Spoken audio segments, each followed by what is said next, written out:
Hello बच्चों, आज मैं आप लोगों को क्लास 9th की जो आपके पास मैथ्स की एनसीईआरटी की बुक है ना, उसमें हमने अपना chapter number 6 measuring space parameter and area start कर रखा है।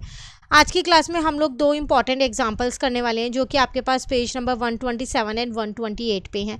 Example number 1 and example number 2 ये एक्सरसाइज 6.1 से पहले के दो एग्जांपल्स हैं, बट काफ़ी इंपॉर्टेंट है। कई बार एग्जाम में एग्जाम्पल्स भी आ जाते हैं।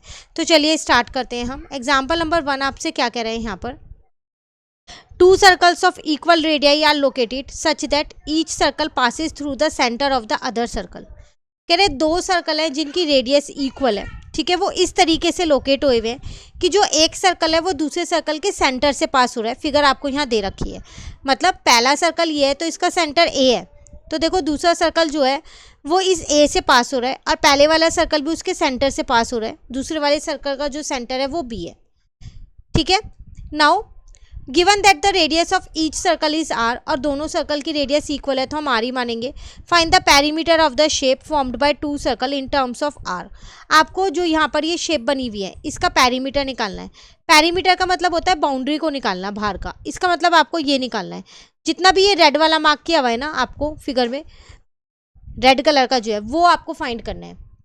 तो here we have two congruent circle, तो हम कह सकते हैं यहाँ पर दो कॉन्ग्रुएंट सर्कल है क्योंकि दोनों की रेडियस सेम है। जैसे कॉन्ग्रुएंट ट्राइंगल होते हैं वैसे ये कॉन्ग्रुएंट सर्कल है जिनका सेंटर ए और बी आपको यहाँ गिवन है। Each one passes through the centre of one another, एक जो है वो दूसरे के सेंटर से पास हो रहा है। The circles intersect at C and D, दो पॉइंट पे ये सर्कल आपस में इंटरसेक्ट हो रहे हैं। एक सी पॉइंट हो गया, एक डी पॉइंट हो गया। We need to find the total length of the two red arcs. तो आप देख लो दो रेड आर्क है, एक ये वाली पूरी और एक यहाँ से यहाँ तक की पूरी। तो इनकी हमें लेंथ निकालनी है, मतलब ये पूरा पेरीमीटर हमें फाइंड करना है। इन टर्म्स ऑफ आर में हमें फाइंड करना है। नाउ अब आपको करना कैसे वो यहाँ ध्यान से देखिएगा। कह रहे consider the triangle with vertices A B and C. एक ट्राइंगल आप यहाँ पर ऊपर ऐसे बना सकते हो, ठीक है। सिंस ए बी जो है वो आपके पास क्या है, जो ये वाला सर्कल है इसकी रेडियस तो वो आर होगा, ठीक है। ए सी जो है वो क्या है, वो भी रेडियस है तो ये भी आर हो और ये भी आर होगा। ये दूसरे वाले की रेडियस है। तो जब ये तीनों रेडियस है तो इसका मतलब ये तीनों साइड्स इक्वल है मेरी, तो ये एक इक्विलेटरल ट्राइंगल है। और जब ये इक्विलेटरल ट्राइंगल है तो इसका हर एक एंगल क्या होगा, मेरे पास 60 डिग्री का होगा नहीं होगा। तो वही चीज़ इन्होंने यहाँ पर लिखी है कि A B A C B C सब आर है, तो ट्राइंगल जो है वो इक्विलेटरल ट्राइंगल है। तो इसका मतलब जो मेरा सी ए बी है ये वाला एंगल हो गया, या फिर सी बी ए ये वाला एंगल हो गया। ए और बी एंगल 60 होगा। उसी तरीके से बी ए डी, अब नीचे वाला भी एक ट्राइंगल कंस्ट्रक्ट कर लो आप ऐसे। तो ये भी रेडियस है, ये भी रेडियस है, तो बी ए डी भी मेरा एक इक्विलेटरल ट्राइंगल है ना। और इसका भी हर एक एंगल मेरे पास क्या होगा, यहाँ पर 60 डिग्री होगा। तो हम यहाँ पर ये कह सकते हैं जो सी ए डी ये वाला जो पूरा एंगल है, ये पूरा जिसको मैं आपको यहाँ पर पिंक पेन से हाईलाइट करके दिखा रही हूँ, ये वाला जो पूरा है, तो ये 60 ऊपर है 60 नीचे है, टोटल मिला के 120 हो जाएगा। सिमिलरली ये भी मेरा 120 हो जाएगा, 60 ऊपर है और 60 नीचे है। CBD ये दोनों बराबर हो जाएंगे मेरे पास। Hence each dotted arc is 1/3 of the circumference. आपसे क्या कह रहे हैं यहाँ पर, जितनी भी ये डॉटेड आर्क बनी हुई है, ये वाली ये डॉटेड आर्क, ये क्या है, सर्कमफेरेंस का 1/3 है। सर्कमफेरेंस ये पूरा सर्कल का पूरा जो पेरीमीटर होता है वो उसका 1/3 है ये हमारे पास। तो total length of two red arc आप कैसे निकालोगे, तो ये 1/3 है इतना, तो बाकी का बचा हुआ 2/3 होगा, ठीक है ना। 360 का अगर आप 1/3 करते हो तो 120 आ रहा है ना। तो इससे मुझे पता चल गया कि जो यहाँ पर 120 डिग्री का एंगल बन रहा है तो ये 1/3 पोर्शन है। सिमिलरली ये वाला 1/3 पोर्शन है, तो ये जो बाकी बचा ये 2/3 पोर्शन बचा, ये वाला 2/3 बचा, क्योंकि 1/3 में 2/3 को प्लस करेंगे तभी पूरा एक कंप्लीट सर्कल बनेगा। तो ऐसे दो सर्कल हैं 2/3 वाले, तो 2 इंटू 2/3 इंटू 2 पाई आर, क्योंकि मुझे लेंथ ऑफ आर्क निकालनी थी। तो 2 2 जा 4 2 जा 8 हो गया, और नीचे का 3 ऐसी है, पाई आर ऐसी है। तो यहाँ पर लेंथ ऑफ द आर्क निकल के आ गई, पूरा कंप्लीट इसके पेरीमीटर आ गया 8/3 पाई आर। क्लियर हो गया एग्जाम्पल नंबर 1। एक एग्जाम्पल नंबर 2 भी आपको यहाँ पर दे रखा है। अगेन इसमें आपको कुछ सर्कल्स ही दे रखे हैं, तो देखिए यहाँ पर आपसे क्या कह रहा है। In figure 6.13 we see point P and Q and 2 path connecting them. कह रहे हैं हम इस फिगर में 2 पॉइंट्स देख पा रहे हैं, एक पी को और एक क्यू को। और इससे दो पाथ कनेक्ट हो रहे हैं, एक रेड वाला जो ऊपर की साइड ए पॉइंट पे जा रहा है और एक नीचे की साइड ब्लू वाला जो बी सी डी से जा रहा है। The first part is made up of semi circle ए, दिख रहा है आपको, and the other part is made up of 3 semi circle. इसमें 3 सेमी सर्कल बनने हैं। कैसे? एक सेमी सर्कल ये रहा बी वाला, एक सेमी सर्कल ये रहा सी वाला और एक सेमी सर्कल ये रहा डी वाला।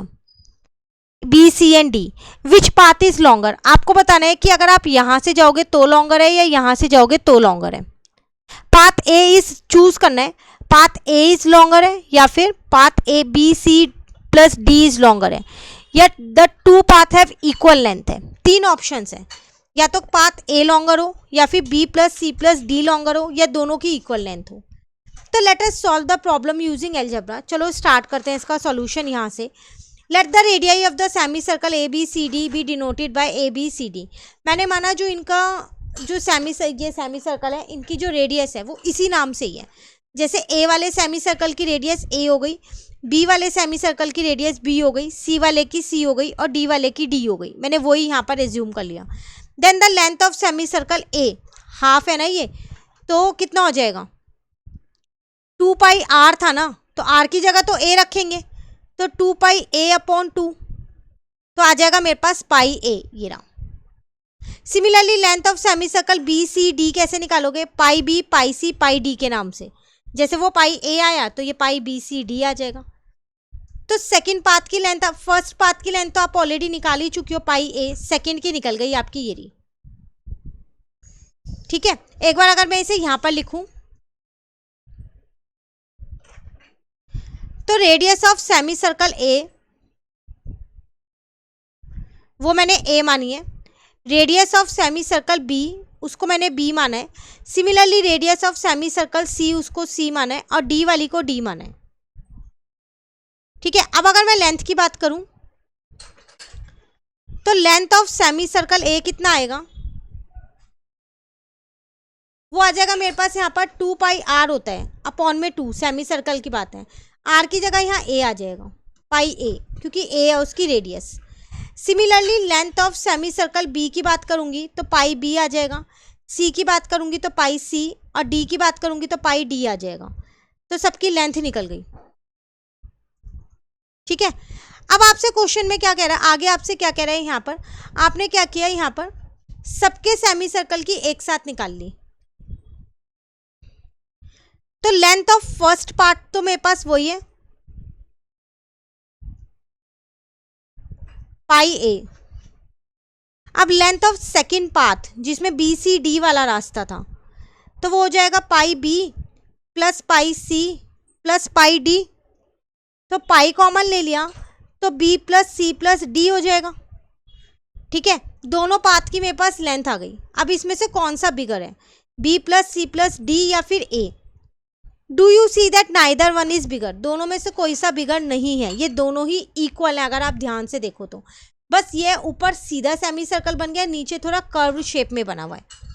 Because the length of P Q is 2a and it is also equal to this, तो it is followed that A dash is equal to B dash plus C dash plus D dash. तो दोनों path के equal length है। आपको 3 options दिए गए थे, तो आप यहाँ लिख दोगे both path have equal length. Clear? तो ये 2 एग्जाम्पल्स थे। अब 6.1 है, इसको हम अपनी नेक्स्ट क्लास में करेंगे।